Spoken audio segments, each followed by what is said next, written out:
Assalamualaikum warahmatullahi wabarakatuh. Apa kabar soleh-soleha? Insya Allah selalu dalam keadaan baik ya. Walaupun kita kembali belajar dari rumah, tetapi kita harus tetap semangat. Di hari yang cerah ini, kita akan belajar tema 7, subtema 1, benda hidup dan benda tak hidup di sekitarku.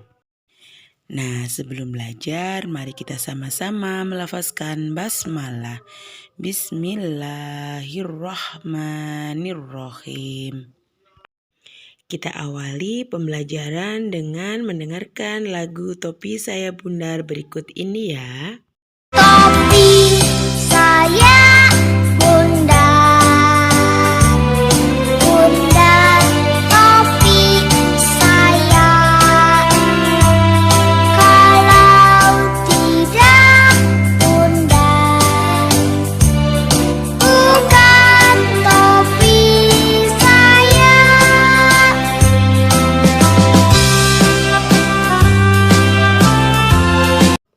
Kita sudah mendengarkan lagu Topi Saya Bundar kan?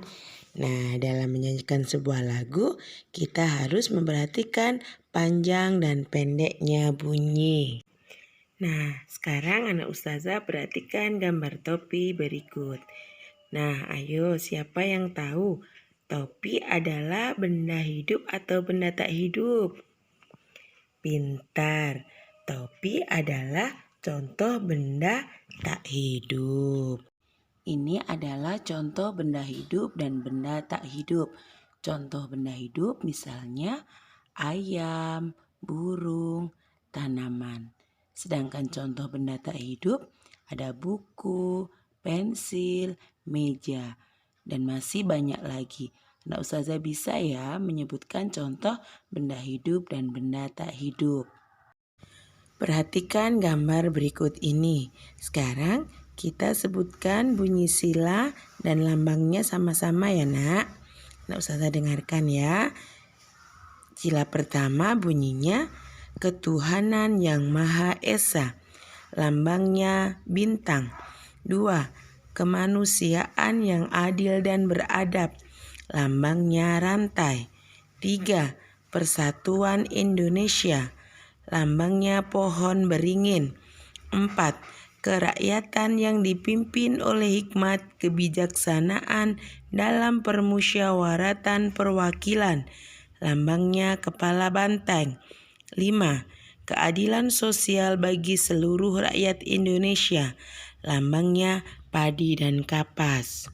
Setelah kita dapat menyebutkan bunyi dan lambang sila dalam Pancasila, sekarang kita mengenal benda hidup dan benda tak hidup pada lambang negara. Sekarang yang pertama adalah bintang. Ayo, siapa yang tahu bintang adalah contoh benda hidup atau benda tak hidup? Pintar, bintang adalah contoh benda tak hidup. Yang kedua adalah rantai. Rantai juga contoh benda tak hidup. Yang ketiga, pohon beringin. Pohon beringin adalah contoh benda hidup. Yang keempat, kepala banteng. Banteng adalah contoh benda hidup.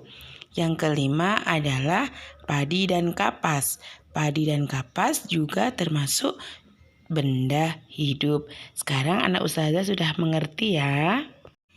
Di pembelajaran sebelumnya kita sudah dapat membedakan benda hidup dan benda tak hidup. Sekarang kita mengenal ciri-ciri benda hidup dan benda tak hidup. Ciri benda hidup: 1. Membutuhkan makanan. 2. Tumbuh besar. 3. Berkembang biak. Sedangkan ciri benda tak hidup: 1. Tidak membutuhkan makanan. 2. Tidak tumbuh. 3. Tidak berkembang biak. Anak ustazah boleh menyebutkan ciri benda hidup dan ciri benda tak hidup yang lain ya. Sekarang kita mengenal nama dan lambang bilangan. Lihat gambar berikut. Di situ ada gambar pisang, jeruk, dan apel. Banyaknya buah pisang adalah 15 buah. ditulis angka 15, itu adalah lambang bilangan. Sedangkan nama bilangannya adalah ditulis 15.